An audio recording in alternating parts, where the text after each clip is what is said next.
la guerre informationnelle néocolonialiste contre le Burkina Faso. Le concept de guerre informationnelle a été publiquement assumé par le chef de la junte néocolonialiste et terroriste française, Emmanuel Macron. Cela à plusieurs occasions. L'une de ces occasions a été une conférence face aux ambassadeurs. À l'occasion de cette conférence avec les ambassadeurs de la République française, Emmanuel Macron lançait très clairement une mission. Une mission nouvelle qu'il attribuait à ses ambassadeurs partout dans le monde, à savoir porter l'estocade sur les réseaux sociaux d'information, eh bien, contre tous ceux qui de près ou de loin critiquent les crimes de guerre, les crimes économiques, les crimes contre l'humanité perpétrés par les puissances impérialistes, colonialistes et néocolonialistes occidentales et moyen-orientales, notamment en Afrique. Et c'est dans ces conditions qu'Emmanuel Macron désignait un ambassadeur curieux par le contenu même de sa mission. Dès l'année 2021, aux fonctions d'ambassadeur chargé de la diplomatie publique, eh bien, de la France en Afrique. Et je voudrais ici vous donner une idée des missions qui furent attribuées par Emmanuel Macron à cet ambassadeur particulier, qui d'ailleurs, depuis, a été affecté à d'autres fonctions, après avoir traversé, eh bien, la mer à boire, au Niger.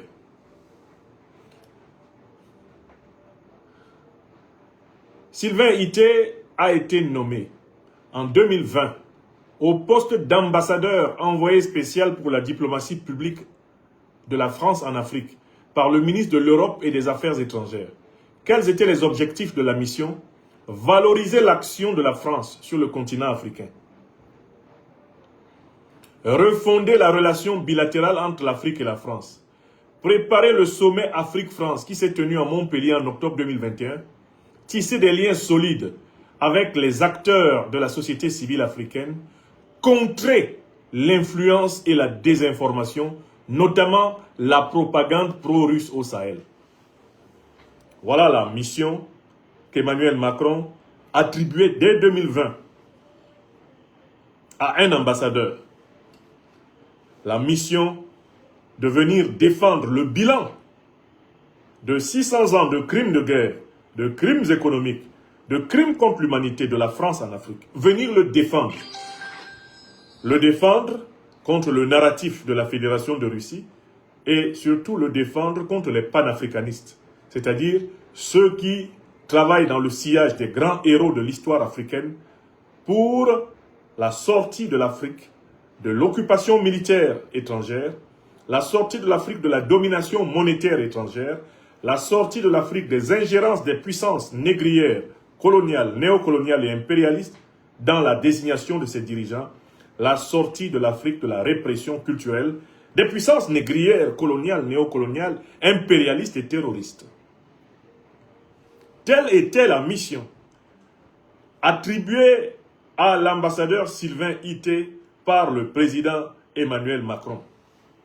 Combattre ceux qui défendent les intérêts vitaux, la liberté de choix stratégique, combattre ceux qui défendent la souveraineté africaine, afin de maintenir l'Afrique dans le précaré de la France, dans la zone d'influence de la France, de maintenir l'Afrique dans le dispositif socle français.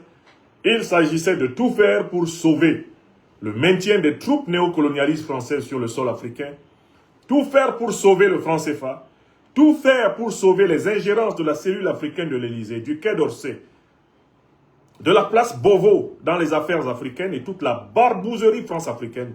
Tout faire pour maintenir les Africains sous contrôle mental à travers les institutions de la francophonie. C'était là la mission de cet ambassadeur. Nous étions en 2020. Le président Ibrahim Traoré, capitaine de l'armée burkinabé, n'était pas encore arrivé au pouvoir. Il arriverait au pouvoir seulement en septembre 2022. Avant que le président Ibrahim Traoré ne soit arrivé au pouvoir au Burkina Faso, Emmanuel Macron, lui, avait déjà lancé sa guerre informationnelle en Afrique. C'est extrêmement important que vous maîtrisiez la démonstration que je suis en train de délivrer. Cette démonstration consiste à vous montrer que c'est la France de Macron qui a déclaré la guerre informationnelle aux opinions africaines et non l'inverse. Pourquoi la France macronienne a-t-elle déclaré la guerre informationnelle aux opinions africaines? Parce que les opinions africaines sont sorties de la lobotomisation, de l'endoctrinement. Les opinions africaines sont sorties du diktat médiatique français, européen, occidental, du diktat médiatique de l'impérialisme occidental. Comme vous le savez, moi j'ai 54 ans cette année, ma génération qui a vécu dans les années 70, 80, 90 et maintenant 2000, a connu pendant les 30 premières années de sa vie une domination totale des médias français, des médias européens, des médias occidentaux sur toute la structure médiatique africaine. La vérité médiatique africaine passait systématiquement par Paris, RFI. Elle passait systématiquement par la voix de l'Allemagne, la Deutsche Welle. Elle passait systématiquement par la BBC. Elle passait systématiquement par Washington, la voix de l'Amérique. Rien ne pouvait être réputé vrai sur le continent africain qui n'ait d'abord été validé à Paris, à Londres, à Bruxelles, eh bien à Berlin ou à Bonn ou à Washington.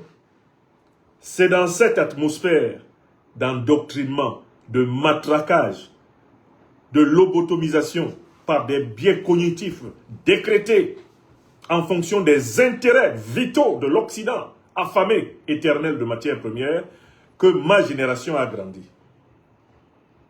Tant que les Africains, pour s'informer, devaient écouter Paris, écouter Londres, écouter Bruxelles, écouter Washington ou écouter Berlin, les dirigeants français n'ont pas jugé utile de mener une guerre informationnelle contre l'Afrique. Pourquoi? Parce qu'ils étaient en situation de monopole. Ils contrôlaient l'information africaine. Ils faisaient croire et penser aux Africains ce qu'ils voulaient.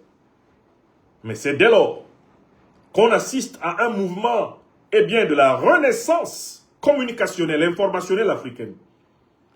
Dès lors qu'on assiste au renouveau de l'idéologie panafricaniste sur le continent, avec un retour des alliances anticolonialistes et anti-impérialistes, comme celles qui ont lié les révolutions maliennes, burkinabé et nigériennes, avec la Fédération de Russie, c'est dès lors que les Africains sortent des enclos mentaux, des enclos médiatiques, idéologiques, du diktat de Paris, de Bruxelles, de Londres, de Washington ou de Berlin. C'est dès lors que les Africains ont commencé à diversifier leurs sources d'information, cela largement à la faveur de l'émergence des réseaux sociaux, à la faveur de l'émergence donc de la révolution numérique. C'est alors que la France a décidé d'entrer en guerre contre les Africains, pour leur imposer de penser ce que Paris veut qu'ils pensent, pour leur imposer de penser ce que Bruxelles veut qu'ils pensent, pour leur imposer de penser ce que Washington veut qu'ils pensent. C'est Macron qui a déclaré ouvertement la guerre informationnelle de la France contre l'Afrique. Et pour cela, il s'est donné des moyens très sérieux. Regardons quelques moyens que M. Macron s'est donné pour combattre le droit des Africains à la diversification de leurs sources informatives. Regardons quelques-uns des moyens dont il s'est tranquillement doté. Emmanuel Macron. Celui qui vient nous parler de la guerre informationnelle, du narratif russe, etc. Quel est le dispositif mis en place pour,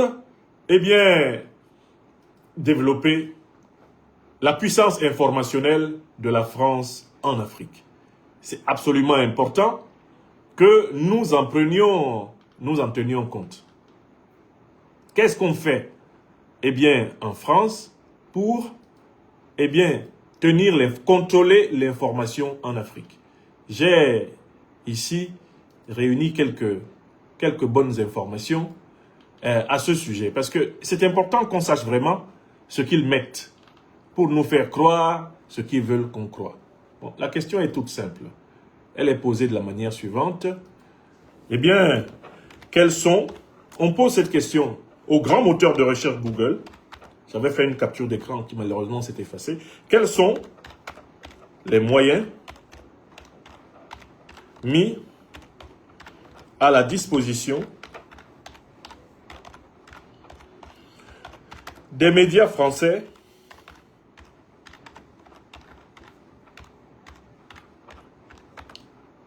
pour communiquer en Afrique? On pose cette question toute simple.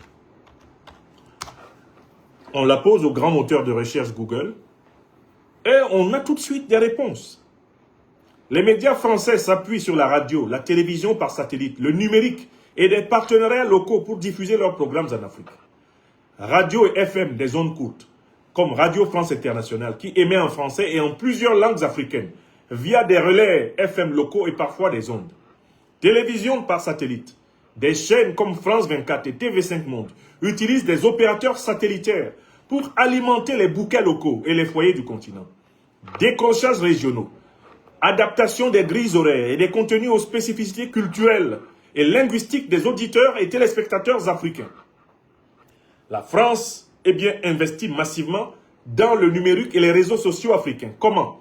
Par des applications et sites web, avec un accès direct aux informations en ligne via les smartphones et les plateformes mobiles.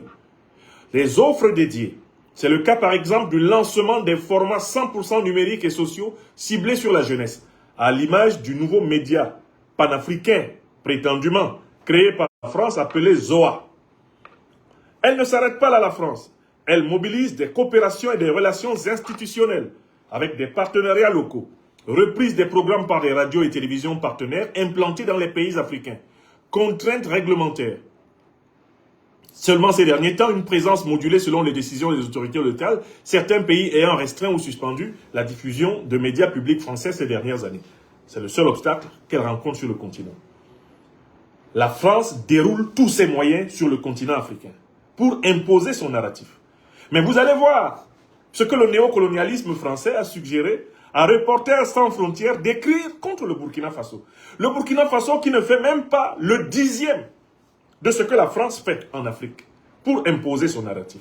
Le Burkina Faso qui ne fait même pas le 100e de ce que la France fait en Afrique pour imposer son narratif. Vous allez voir ce que la bande du chef de la junte néocolonialiste et terroriste français, Emmanuel Macron, a suggéré à Reporters sans frontières d'écrire contre le Burkina Faso.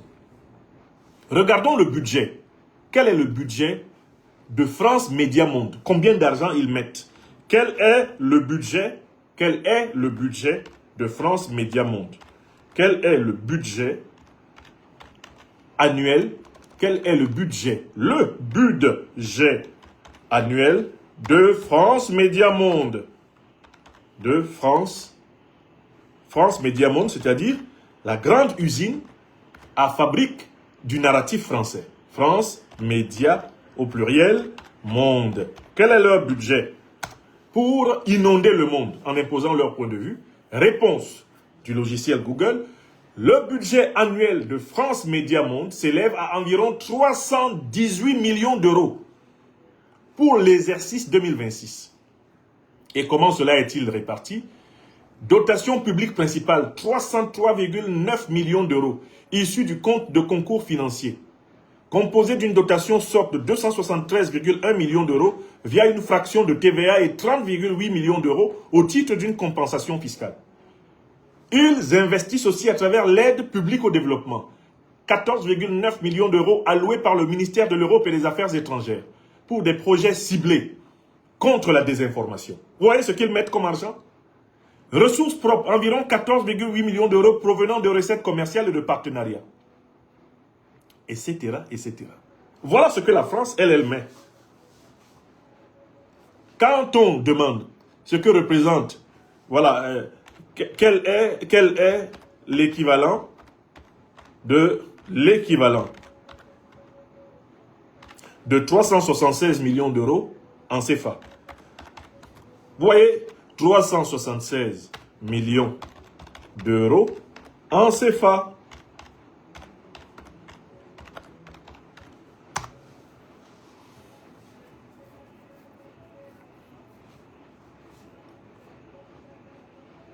On se rend immédiatement compte qu'en CFA, 376 millions d'euros, c'est 246 milliards. 246 milliards de francs CFA. Je tiens à vous faire remarquer que le budget du ministère de la Communication du Burkina Faso ne peut pas frôler en cette année 2026 la somme de 246 milliards. Mais vous allez voir ce que Paris, c'est-à-dire la bande du chef néocolonialiste et terroriste français Emmanuel Macron, a envoyé Reporters sans frontières dire contre le Burkina Faso. Reprocher au Burkina Faso. Lisons maintenant l'article infamant, mais d'une nullité crasse, d'une nullité abondante. Des gens qui déversent pratiquement 246 milliards de francs CFA pour imposer leur narratif dans le monde. 376 millions d'euros chaque année pour que le monde entier pense comme eux.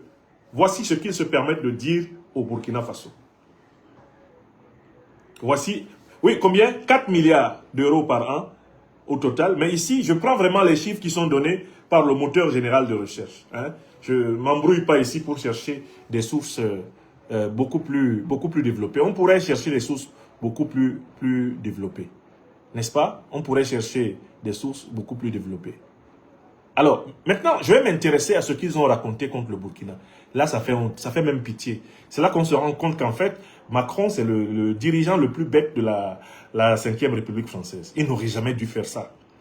Parce qu'en le faisant, il a attiré notre attention sur son propre cas, sur le cas, sur l'organisation du matraquage médiatique contre l'Afrique, qui est mené par la France. Bon, regardons ce qui est reproché au Burkina Faso. Regardons l'article de Reporters sans frontières, qui, comme vous le savez, est une ONG sous influence du narratif néocolonialiste français. Qu'est-ce qu'ils écrivent, ces drôles? Qu'est-ce qu'ils écrivent? Qu'est-ce qu'ils se permettent d'écrire? J'ai publié leur article sous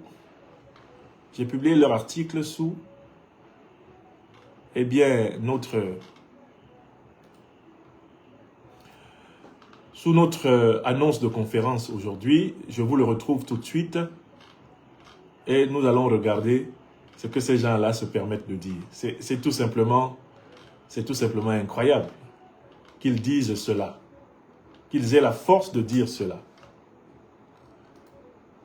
Alors, que nous dit Reporters sans frontières? Sur le site reportersansfrontières.org, on trouve un biais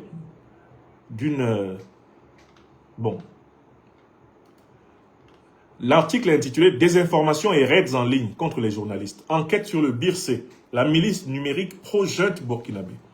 Propagande pro-régime. Contre-récit à base de désinformation. Raids en ligne contre les détracteurs de la dictature militaire.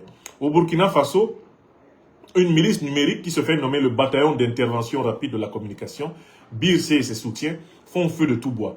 À l'image de la reporter britannico-soudanaise de la chaîne Sky News, Yousra El Baghir, les journalistes en sont régulièrement victimes. Reporters sans frontières dévoile les méthodes et l'identité de certains de ses membres, dont le ministre de la Défense. Alors, d'abord, le chapeau de l'article de Reporters sans frontières est d'une nullité incomparable. Un régime politique a nécessairement une communication. Et vous ne pouvez pas espérer qu'un régime politique fasse une communication contre lui-même.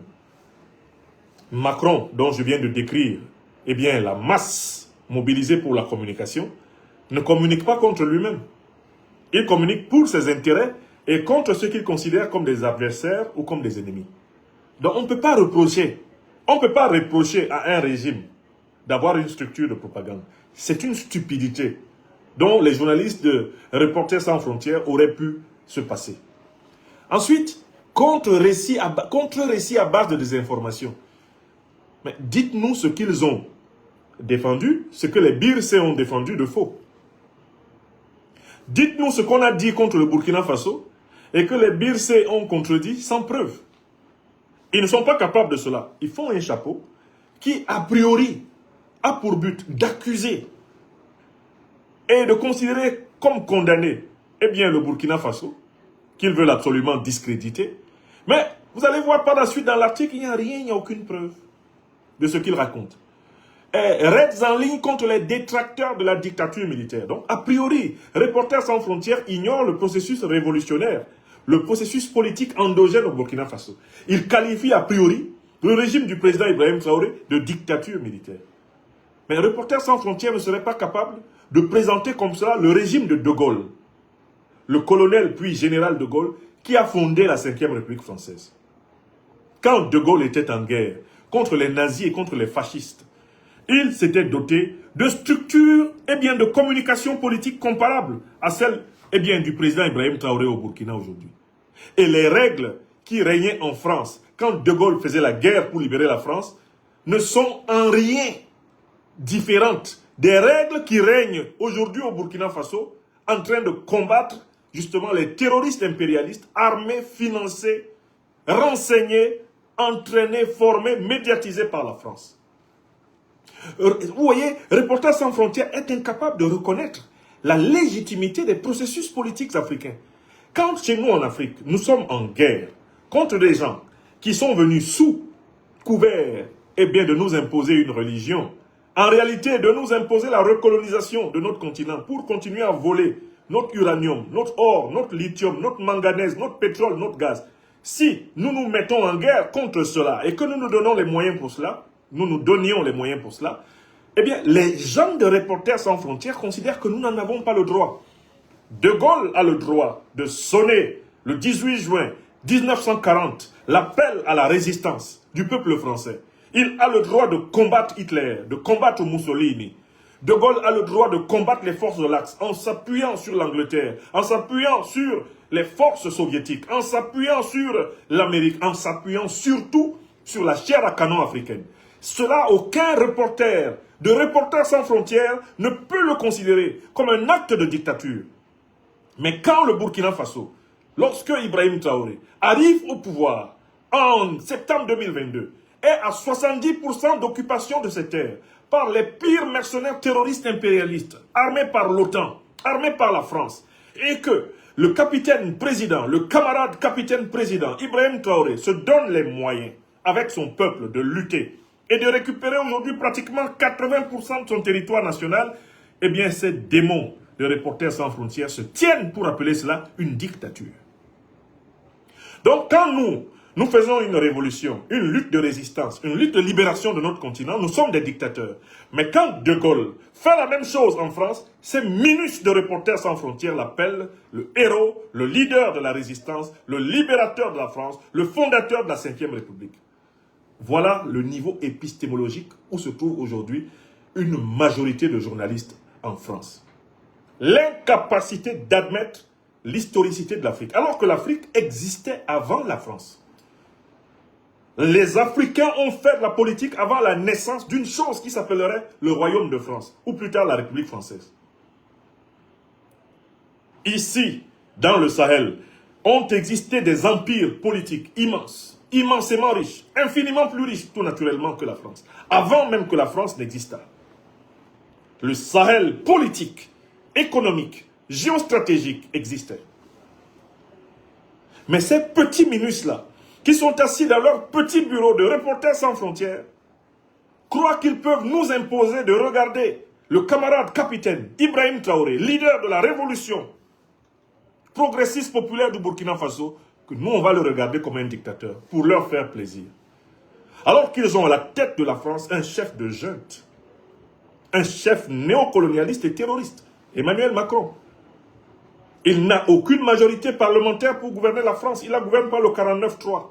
Reporters sans frontières n'ose pas présenter Macron comme un dictateur. Aujourd'hui en France, la répression sur la presse est impitoyable. Une journaliste d'origine russe, Zenia Fedorova, vient d'être expulsée. Des journalistes français sont mis en garde à vue pour le moindre article de critique contre Macron. Ces gens-là ne sont pas capables de faire un article comme ça face à Macron parce qu'ils ont même peur que Macron vienne les chercher. Donc, il ose nous dire la dictature militaire, là où nous sommes dans un processus révolutionnaire. Et il nous cite quoi comme exemple? La journaliste Yousra El Baghir, qui s'est perdue, je ne sais même pas comment elle s'est retrouvée en train d'interroger le camarade président du Faso, Yousra El Baghir.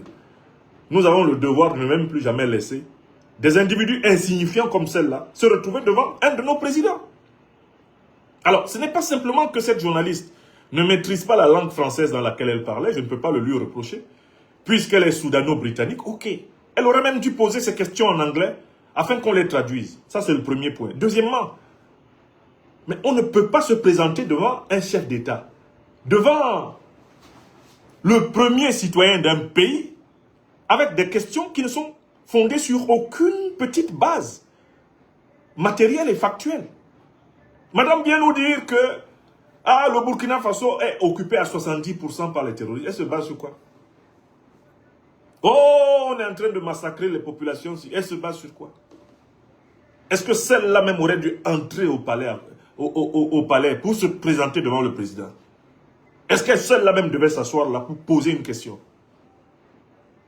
Est-ce que les dirigeants français permettent à des journalistes africains de niveau intellectuel aussi farfelu de venir leur poser des questions au palais de l'Élysée? Oh que non! Combien de journalistes africains sont entrés au palais de l'Élysée interroger Macron? Pendant que Reporters sans frontières veut nous donner des leçons en matière de communication politique. Combien de fois les dirigeants européens ont-ils accepté que des journalistes africains viennent les tancer dans leur palais? Comme cette Yousra El Baghir est venue. Yousra El Baghir a été victime de son incompétence. C'est parce que c'est une journaliste incompétente. On ne devrait même pas l'employer dans un média sérieux. La chaîne Sky News devrait recruter des journalistes de meilleur niveau. Parce que même en anglais, elle est nulle. Non pas en langue anglaise, je veux dire en capacité de réflexion journalistique, communicationnelle. Sa question était d'une stupidité incontestable. Une question bête. Le genre de question qui trahit le questionneur. Et qui indique que le questionneur ne mérite pas de questionner. Oui. Et ce n'est pas nous qui l'avons envoyé. Eh bien, étaler sa bêtise devant le président burkinabé et se livrer en pâture à l'opinion critique. Parce que nous avons une masse critique. Nous avons une opinion critique. Nous avons, que ce soit au Burkina Faso, au Sahel, en Afrique et partout dans le monde, des gens qui suivent et qui affirment des contradictions, qui font des analyses. Donc, Reporters sans frontières veut défendre l'une des plus nullissimes journalistes qu'on ait jamais vu. Uniquement parce qu'on croit pouvoir utiliser, le fait que c'est une femme. Parce que, évidemment, dans des sociétés qui sont encore dominées par parfois des pratiques patriarcales, le machisme, etc., la manière de traiter une femme, qui plus est une femme qui est femme de médias, influence l'image de celui qui est en interaction avec elle. On a voulu utiliser cela. C'est presque comme si on voulait dire que c'était une femme qui avait été battue. Alors qu'elle n'a pas du tout été brutalisée. Moi, j'admire l'élégance et le calme avec lequel le président Ibrahim Traoré l'a envoyé dans les cordes. Et l'opinion s'est occupée d'elle, puisqu'elle s'est permise de mentir de façon flagrante sur le Burkina Faso. Donc, c'est à cause de Yousra El Baghir, une Britannico-soudanaise, qui ne peut même pas aller poser des questions comme ça au Soudan. Dans son Soudan, là, d'où elle vient, elle ne peut pas aller poser les questions qu'elle a posées au président Ibrahim Traoré. Elle ne peut les poser ni au Soudan du Nord, qui est en guerre rageuse, ni au Soudan du Sud. C'est à cause de celle-là que Reporters sans frontières fait donc un montage pour essayer de présenter le Burkina Faso, comme une dictature, présenter la communication politique du Burkina Faso comme étant une aberration et essayer de rehausser la communication politique tout naturellement du néocolonialisme français. Ça donne quoi? Regardons les arguments. C'est un essaim qui pique quiconque ose critiquer le capitaine Ibrahim Traoré, dit IB, le chef de la junte militaire au pouvoir depuis 4 ans au Burkina Faso. vous méprisez les processus politiques d'un pays où l'écrasante majorité de la population est acquise à ses dirigeants. On vous répond, vous pleurez. Mais qui veut le miel doit accepter la piqûre des abeilles. Votre miel, c'est d'attaquer le camarade président, capitaine Ibrahim Traoré. Mais le miel du peuple burkinabé, c'est d'attaquer ceux qui attaquent son leader. Je me demande si ces gens de Reporters sans frontières même, je me demande s'ils sont même dans la vie normale des gens normaux. C'est les gens qui savent acheter une baguette de pain à la boulangerie sans déranger la boulangère. Toute la ligne d'Emmanuel Macron, depuis notamment 2020, c'est d'attaquer les dirigeants africains qui ne sont plus d'accord pour le pillage des richesses de leur pays par la France. C'est ça sa ligne. Et vous vous étonnez qu'on lui réponde? Mais voilà quelqu'un qui tape quand on rend et dit que non, on a rendu trop fort. Qui t'a donné l'autorisation de taper? Vous traitez le chef de l'État du Burkina Faso de chef de junte. Pourquoi est-ce qu'on ne doit pas traiter Emmanuel Macron de chef de junte? On vous rend le procédé. Pourquoi ça vous fait mal? Parfois même, on vous retourne vos propres mots. Je dis qu'Emmanuel Macron est le chef de la junte néocolonialiste et terroriste française et je peux le prouver. Chef de junte, il l'est, puisque lui, il gouverne par le 49-3 et contre l'Assemblée, où il n'a pas de majorité. Chef de junte néocolonialiste, il l'est, puisqu'il essaie de maintenir les troupes néocolonialistes françaises en Afrique, de maintenir la monnaie néocolonialiste en Afrique, et il soutient ouvertement des terroristes qui ensanglantent le continent africain. Voilà pourquoi il est, ce n'est pas une injure, chef de la junte néocolonialiste et terroriste française. On vous rend votre procédé. Vous vous appelez le président Ibrahim Traoré, chef de la junte. Est-ce qu'Ibrahim Traoré est le chef de l'État français? Est-ce qu'il se mêle de vos affaires? Est-ce qu'Ibrahim Traoré veut gouverner la France? Le problème, c'est que c'est le président français qui veut gouverner le Burkina Faso. Si le président français ne cherchait pas à gouverner le Burkina Faso, on se foutrait pas mal de ce que peut penser le petit monsieur Macron. On n'aurait rien à faire de ça. C'est parce qu'il se mêle en permanence de vouloir imposer ses désidératas en Afrique, qu'il a des problèmes avec les Africains. Il faut que tout le monde comprenne cela. Les Africains ne veulent pas gouverner la France. La France n'intéresse pas les Africains. Les Africains ne veulent pas gouverner la France. Ils ne veulent pas l'administrer. Les Africains ne veulent même pas s'installer pour imposer leur suprématie culturelle, économique ou politique en France. Cela n'intéresse pas les Africains. Mais les Africains ne veulent plus qu'il y ait une puissance négrière, coloniale, néocoloniale ou impérialiste qui se mêle de leurs affaires. L'Afrique demande simplement à ce que sa souveraineté soit respectée. C'est tout. On ne vous demande même pas de nous donner le contrôle de Paris. Nous ne sommes pas les Qataris qui contrôlent tout le football français. Nous ne sommes pas le deep state américain qui contrôle toute l'élite politique française pratiquement. Ça ne nous intéresse pas. Nous ne voulons pas contrôler l'élite politique française. Nous, Africains. Ça ne nous intéresse pas parce que la France, du point de vue de son potentiel économique, de son potentiel sur le long terme, ne représente pas un enjeu supérieur à l'Afrique.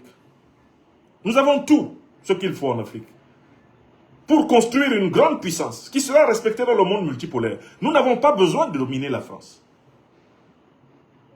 Donc, voilà des gens qui veulent dominer les Africains. Les Africains leur résistent victorieusement et ça tient crime.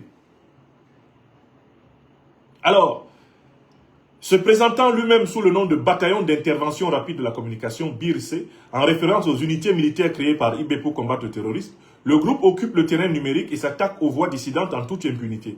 Cette milice hétéroclite mêle activistes, comptes anonymes, personnalités proches du pouvoir et même un ministre en exercice, comme le révèle notre enquête.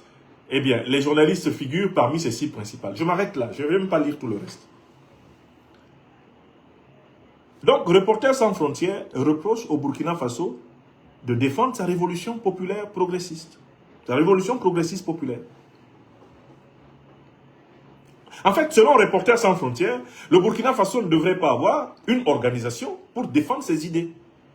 Il faudrait que la France ait France Média Monde, qu'elle ait ces 376 millions d'euros déversés et investis pour contrôler le mental des Africains, et que le Burkina se croise les mains, et qu'il regarde la France faire.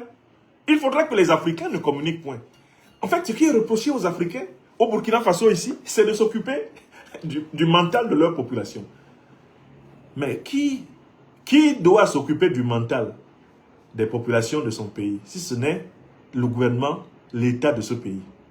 Qui a la première responsabilité de protéger contre l'intoxication psychologique son propre peuple, si ce n'est le chef de l'État, son gouvernement et toutes les institutions du pays?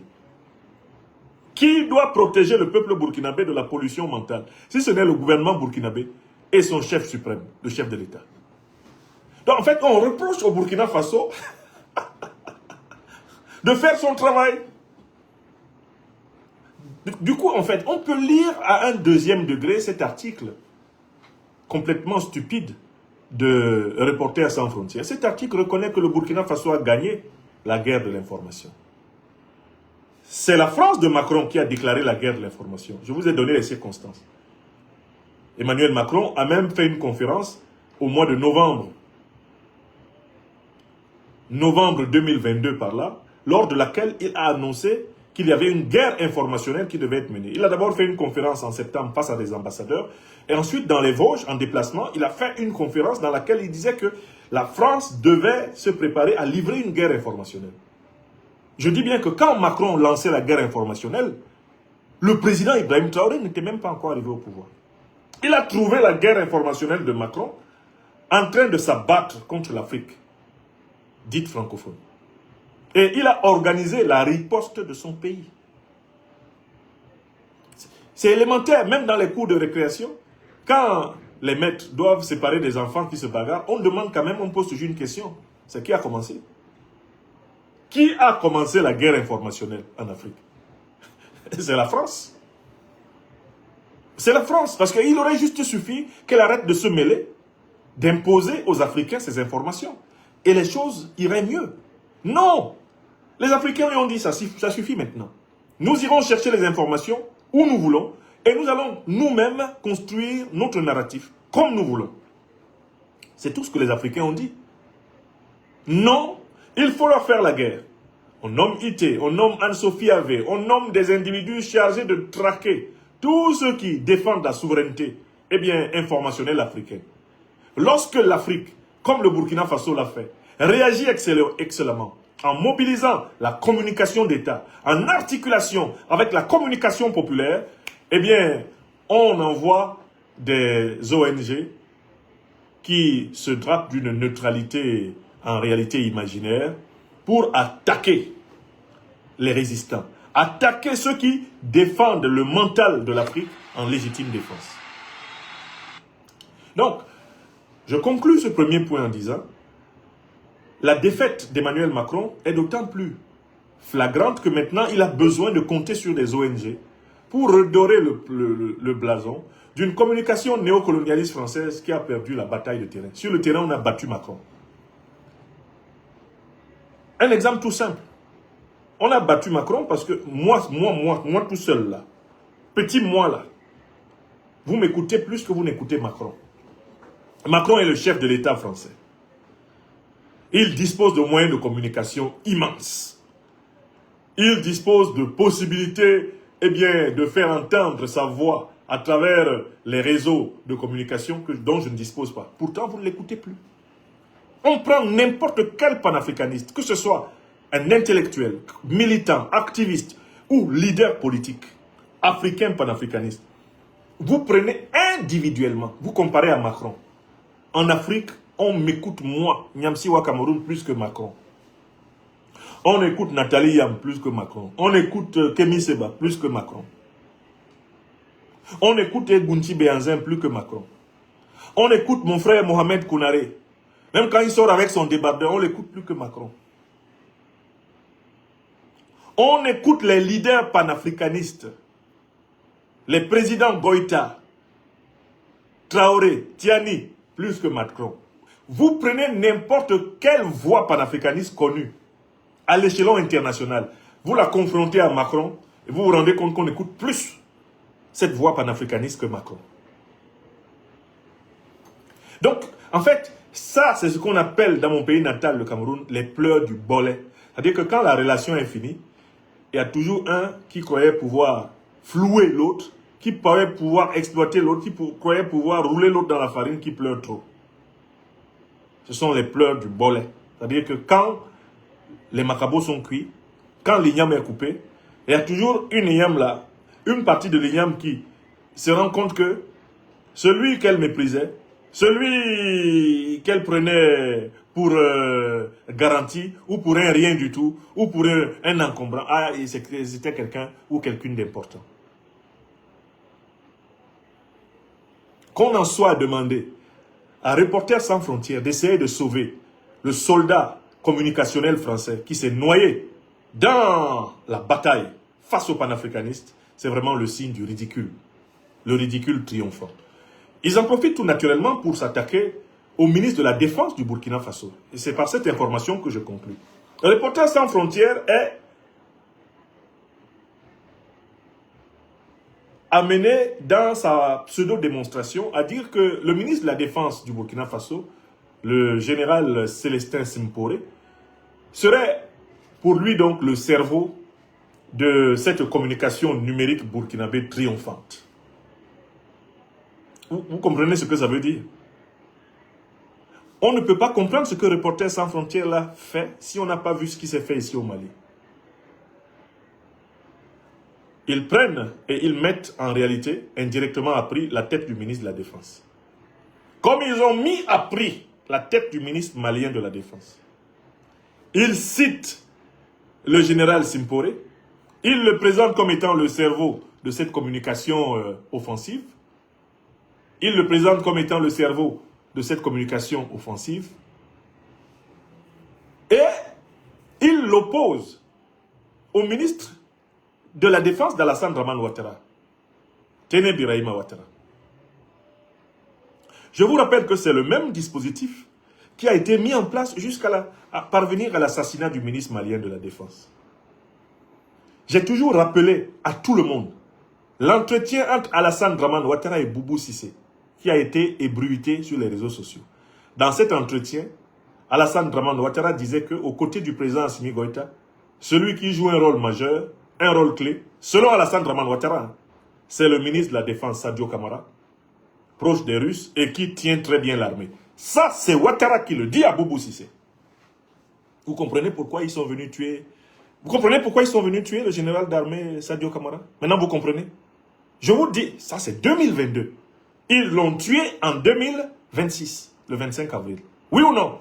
Mais Alassane Ouattara avait déjà mis à prix la tête du ministre de la Défense du Mali. Dans l'audio où vous l'entendez dire, c'est pas... Mais il ne faut pas vous intéresser à Choguel, c'est pas Choguel, hein, c'est pas Choguel qui est important dans tout ça. C'est le ministre de la Défense. Alassane Dramane Ouattara ébruitait là, en réalité, une carte majeure des renseignements généraux français. Reporters sans frontières vient d'ébruiter une carte majeure des renseignements généraux français concernant le Burkina Faso. C'est que le général Célestin Simporé est une cible. C'est une cible d'attentat. Je le dis ici. Et il faut que tout le monde note que l'article de Reporters sans frontières fait partie de la mise en place des conditions mentales du crime. Le Burkina Faso a une communication. C'est une communication de combat, c'est une communication de résistance. On n'a pas à le lui reprocher. Quand on sait ce que c'est qu'une lutte de résistance, une lutte de libération. Et le Burkina Faso est en guerre.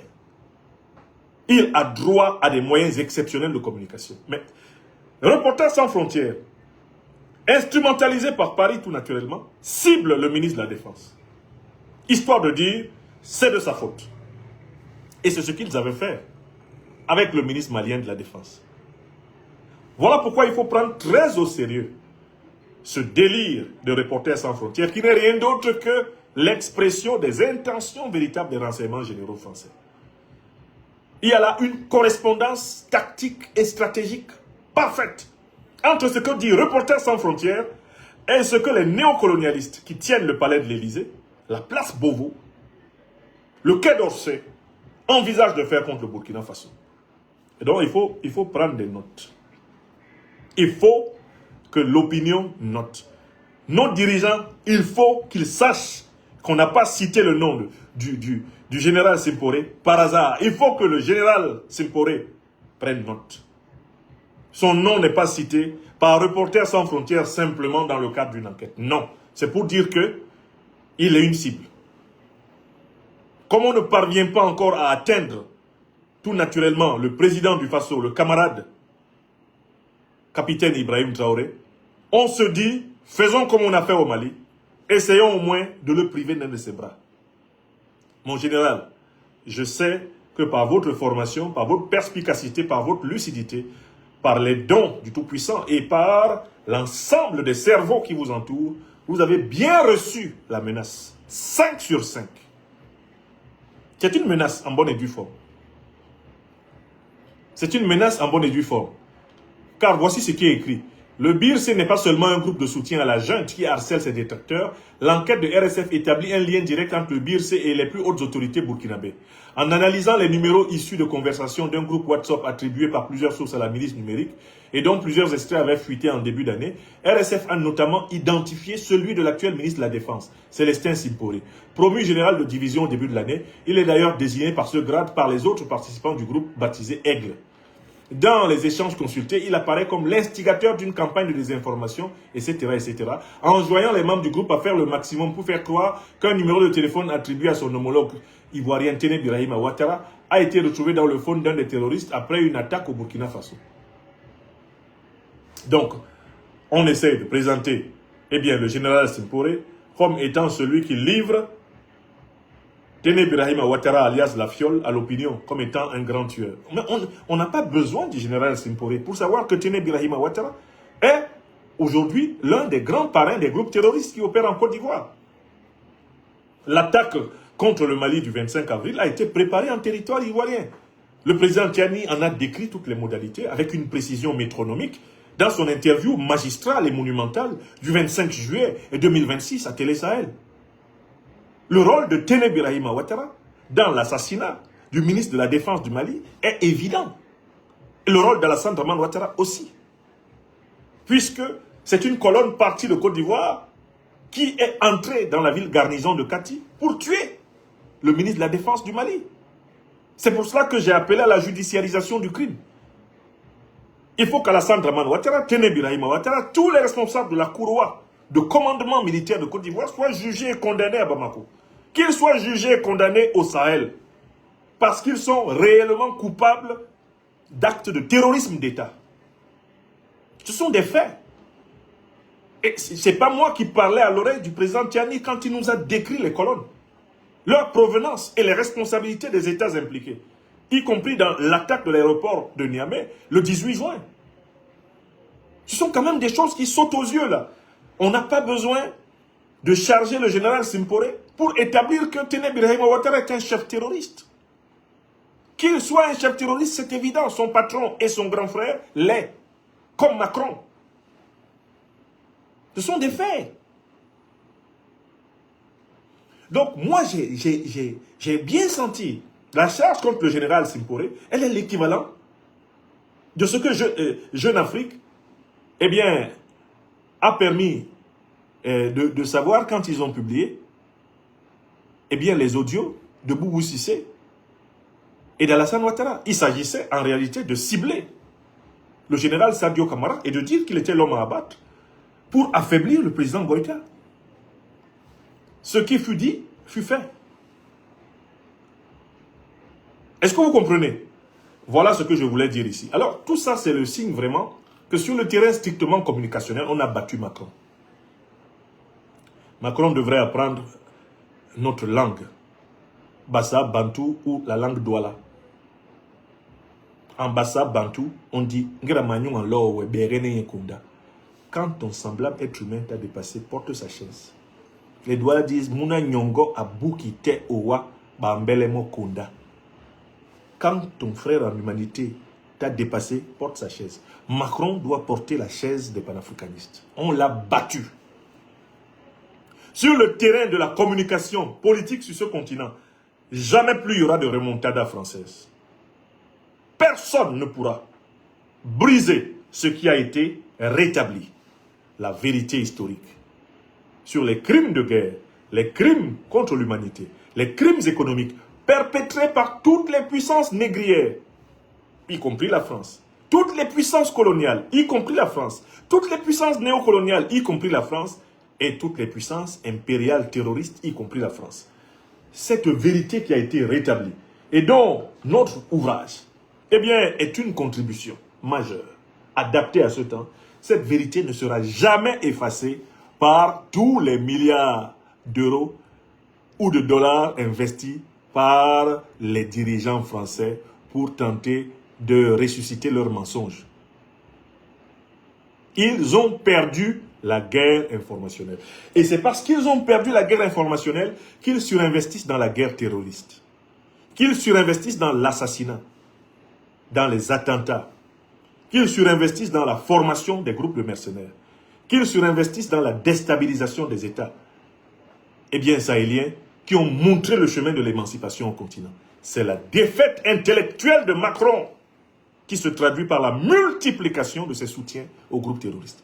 Et même par le fait qu'il aille chercher du renfort auprès de l'adjoint d'Oussama Ben Laden, de Ayman al-Zawahiri, l'adjoint de al-Baghdadi, eh bien, le chef terroriste qui fait office de chef de l'État syrien aujourd'hui.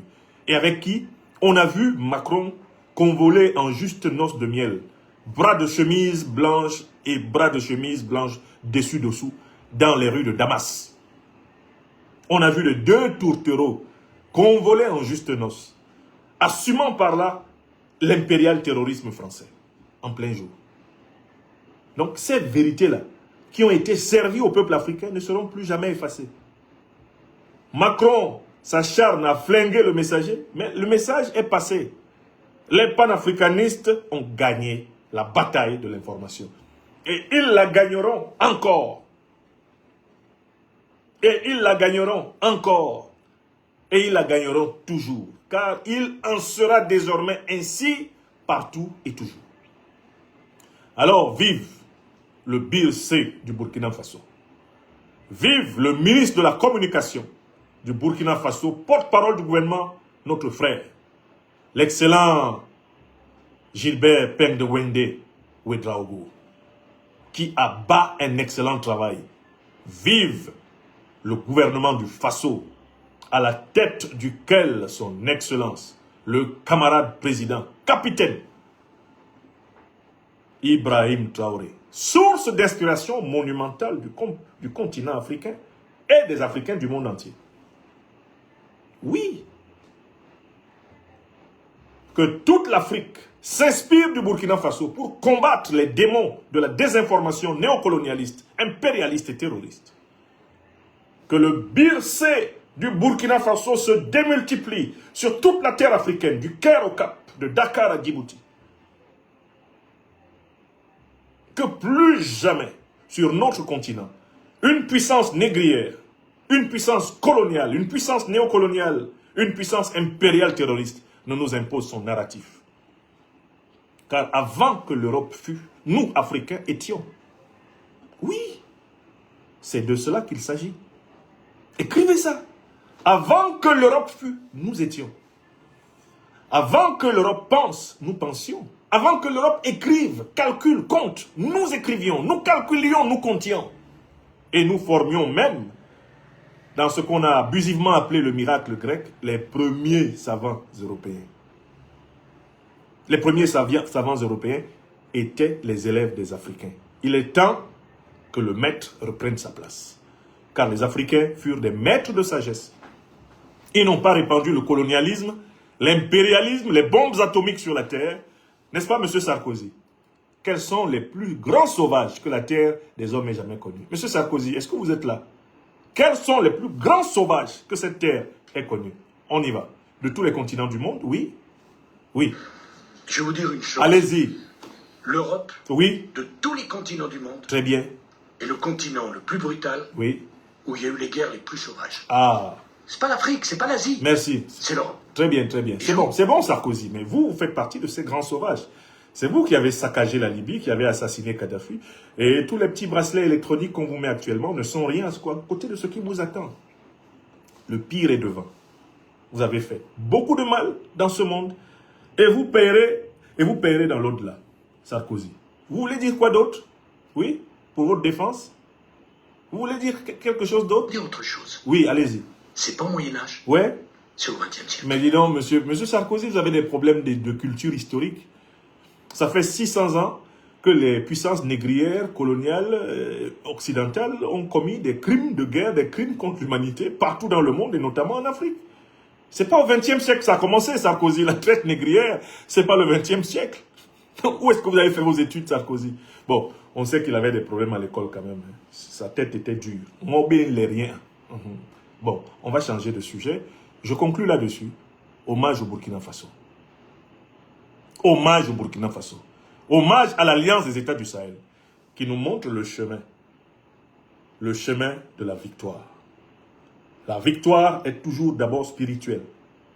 Elle est morale, elle est intellectuelle et elle se traduit dans les rapports matériels.